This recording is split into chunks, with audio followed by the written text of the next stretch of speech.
Selamat datang kembali di The Deep Dive. Hari ini kita punya misi yang seru banget. Kita akan coba ngintip peta dunia batin kita. Dunia batin ya?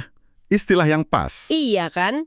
Anda sudah kasih kita sekumpulan ayat Al-Quran yang spesifik banget, yang ngomongin soal segala gejolak di dalam diri. Mulai dari dorongan naluri, perasaan di hati, Intuisi, firasat, sampai ke bisikan-bisikan halus dan rasa ragu yang sering bikin galau.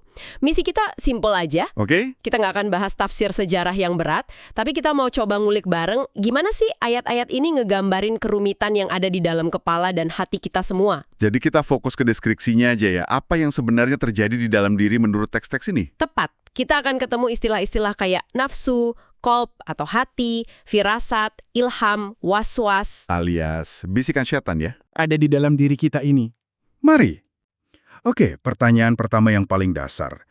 Menurut sumber-sumber ini, apa sih mesin penggerak utama di dalam diri kita? Pertanyaan yang bagus. Kayaknya paling pas kalau kita mulai dari yang paling fundamental ya. Konsep nafsu. Di surat Yusuf ayat 53, ada kalimat yang lugas banget. Yang mana itu? Inna nafsi la'ammaratun bisu illa ma rahima rabbi. Karena sesungguhnya nafsu itu selalu menyuruh kepada kejahatan, kecuali nafsu yang diberi rahmat oleh Tuhanku. Jujur, waktu pertama baca, kesannya nafsu ini kayak tokoh antagonis utama ya. Iya, kesannya negatif banget kan? Selalu nyuruh ke hal yang nggak bener. Betul, kesan pertamanya memang seperti itu. Tapi kalau kita perhatikan lebih dalam, ada frasa kunci di ujungnya. Yang mana? Kecuali yang diberi rahmat. Nah, ini yang mengubah segalanya. Ayat ini sebenarnya tidak bilang kalau nafsu itu 100% jahat. Oh, oke. Ia lebih seperti sebuah energi dasar yang liar. Sebuah dorongan mentah. Bayangan seperti kuda liar yang kuat. Kuda liar, oke. Kalau dibiarkan begitu saja ya dia akan lari kemana-mana, merusak. Cenderung ke arah destruktif. Tapi kalau ada rahmat, atau kita bisa artikan sebagai kesadaran, bimbingan, atau kendali, kuda liar itu bisa jadi kekuatan yang luar biasa. Jadi bukan tentang membunuh dorongannya. Bukan, tapi tentang mengelolanya. Tunggu, ini menarik. Tapi bukankah ayatnya bilang nafsu itu selalu menyuruh kepada kejahatan? Ya. Kata selalu atau amarah dalam bahasa Arabnya itu kan kedengarannya absolut banget. Iya. Gimana kita mendamaikan itu dengan gagasan bahwa nafsu itu sebenarnya netral? Pertanyaan bagus sekali. Kata amarah itu memang berarti banyak memerintah. Jadi nafsu amarah itu adalah kondisi dasar nafsu saat tidak terkelola. Saat dibiarkan liar tadi ya. Tepat. Kecenderungan alaminya memang mendorong kepemuasan keinginan tanpa batas, yang seringkali berujung pada keburukan. Jadi selalu di sini menggambarkan potensinya jika dibiarkan liar. Oke, masuk akal. Tapi frasa kecuali yang diberi rahmat itu adalah jalan keluarnya. Disitulah pertarungan internal kita dimulai. Dan arenanya. Dan menurut ayat-ayat yang Anda berikan, arena pertarungan itu punya nama spesifik, yaitu kolb atau hati. Hati inilah yang jadi pusat kesadaran, pusat kendali. Tempat kita memutuskan apakah kita mau mengikuti kuda liar itu atau kita yang akan jadi penunggangnya. Oke. Jadi nafsu itu dorongannya dan hati itu pusat kendalinya. Masuk akal banget. Betul. Saya jadi kebayang perasaan galau pas mau ambil keputusan. Rasanya kayak ada yang tarik-tarikan di dalam. Mungkin itu ya pertarungan di dalam arena hati itu. Tepat sekali. Coba kita lihat ayat lain yang Anda sertakan. Surat Ali Imran ayat 154 bilang, untuk menguji apa yang ada dalam hatimu. Menguji ya? Sementara surat Al-Anfal ayat 10 menyebutkan, dan agar hatimu menjadi tentram karenanya. Lihat polanya. Jadi bisa diuji, bisa juga jadi tentram. Dua sisi. Iya, hati itu bisa diuji. Artinya, dia bisa bergejolak, bimbang, dan penuh konflik. Tapi di sisi lain, ia juga bisa menjadi tentram, tempat bersemayamnya keyakinan dan kedamaian. Jadi hati bukan cuma organ ya? Bukan.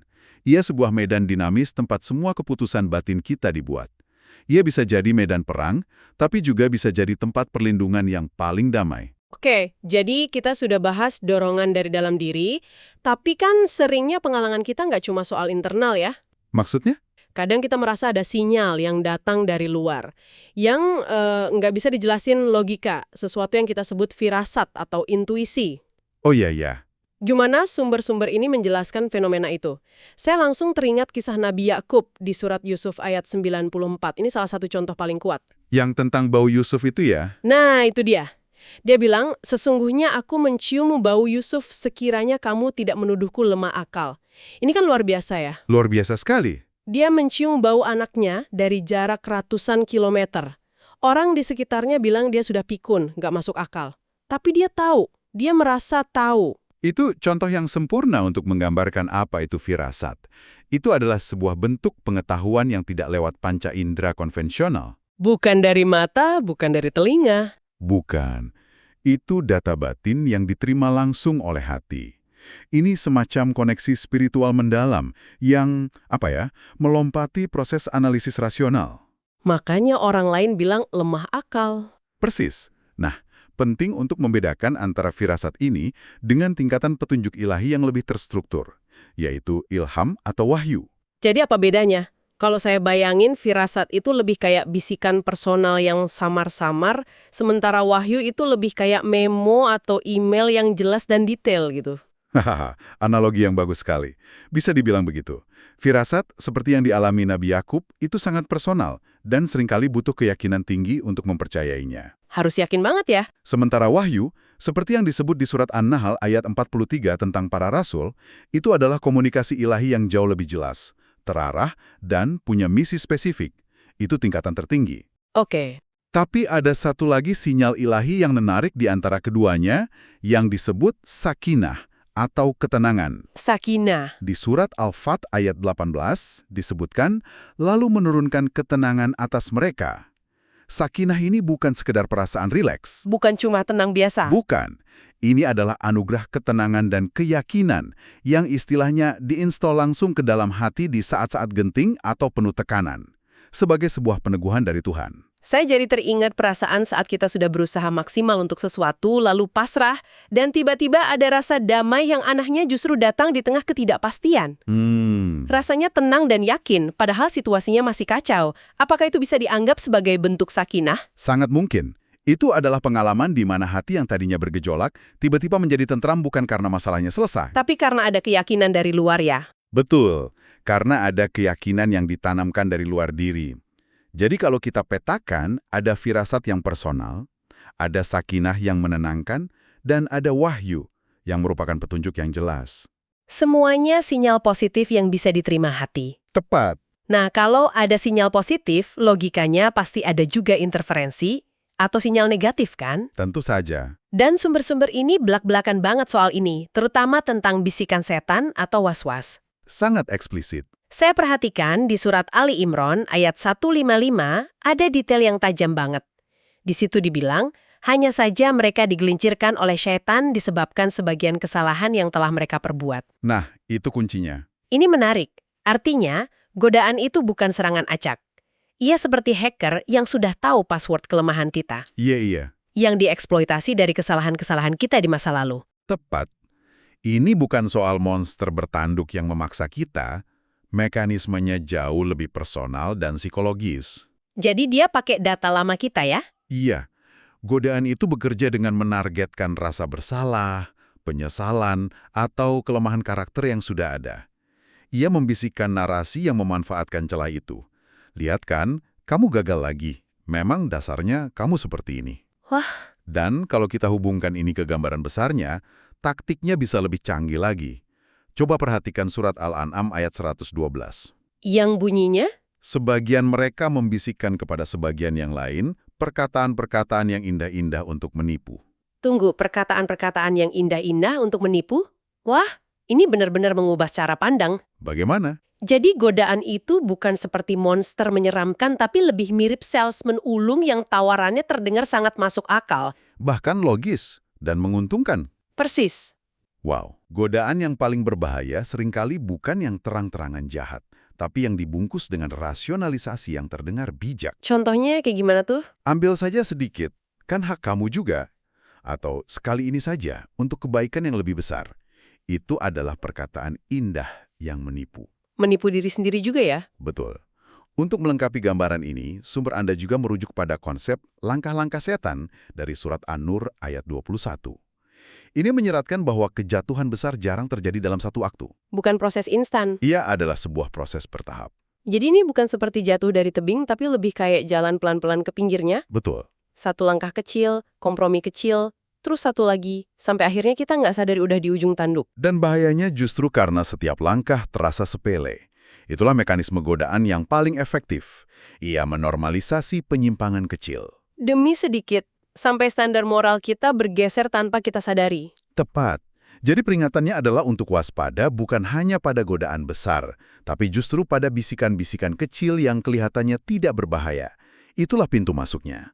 Oke, jadi kita sudah bahas sinyal-sinyal yang jernih, baik yang positif dari Tuhan maupun yang negatif dari bisikan setan. Ya, Tapi kan sejujurnya pengalaman kita sehari-hari lebih sering nggak sejelas itu ya. Justru kita lebih sering terjebak di tengah-tengah. di zona abu-abu. Nah, di zona abu-abu, di kondisi yang serba nggak pasti. Gimana sumber-sumber ini menjelaskan perasaan ragu-ragu atau syak itu? Anda benar, zona abu-abu ini mungkin adalah tempat di mana kita paling banyak menghabiskan waktu. Sumber Anda memberikan kontras yang sangat kuat. Kontrasnya gimana? Di satu sisi, ada pernyataan kepastian absolut di surat Al-Baqarah ayat 2. Kitab Al-Quran tidak ada keraguan padanya. Ini adalah titik terang yang mutlak pasti. Tapi di sisi lain, ayat-ayat ini juga sangat detail menggambarkan kondisi batin orang yang berada dalam keraguan. Surat Ibrahim ayat 9 misalnya, menyebut keraguan mereka sebagai sesuatu yang menggelisahkan, murib. Menggelisahkan ya? Ini penting, artinya keraguan di sini bukan sekedar pertanyaan intelektual yang dingin. Ia adalah sebuah kondisi emosional yang tidak nyaman. Bukan cuma di kepala. Bukan. Ini sebuah kegelisahan batin yang menguras energi dan menghalangi ketentraman. Itu kerasa banget sih. Saat kita ragu-ragu soal keputusan besar, rasanya memang nggak tenang. Bukan cuma pikiran yang bekerja, tapi seluruh perasaan ikut gelisah. Betul. Lalu, apakah semua keraguan itu sama? Tidak. Sumber-sumber ini sepertinya melukiskan ada spektrum keraguan. Coba kita lihat ayat yang sangat spesifik di surat An-Nisa ayat 157. Tentang penyaliban Isa ya? Betul. Ayat itu bilang, mereka yang berselisih tentangnya benar-benar dalam keraguan-raguan. Tapi kemudian ditambahkan, mereka tidak punya keyakinan kecuali mengikuti persangkaan belaka, zan. Keraguan-raguan dan persangkaan, apa bedanya? Ini menarik. Ayat ini seolah membedakan dua hal. Kondisi keraguan-raguan yang mendalam, di mana seseorang benar-benar tidak tahu, blank. Dengan tindakan mengikuti persangkaan, yaitu memilih sebuah jawaban tanpa bukti, hanya untuk meredakan kegelisahan karena tidak tahu. Jadi kalau kita sederhanakan, ragu-ragu itu kondisi aku benar-benar tidak tahu. Sedangkan mengikuti persangkaan itu, aku tidak tahu tapi aku akan pura-pura tahu. Dan memilih jawaban yang paling enak didengar biar merasa lebih baik. Itu penyederhanaan yang sangat jitu. Oke. Syak atau keraguan adalah kabutnya, sementara dhon atau persangkaan adalah mencoba berjalan di dalam kabut dengan mata tertutup sambil berharap tebakannya benar. Dan keduanya sama-sama bahaya. Keduanya sama-sama berakar dari ketiadaan ilmu atau keyakinan yang kokoh.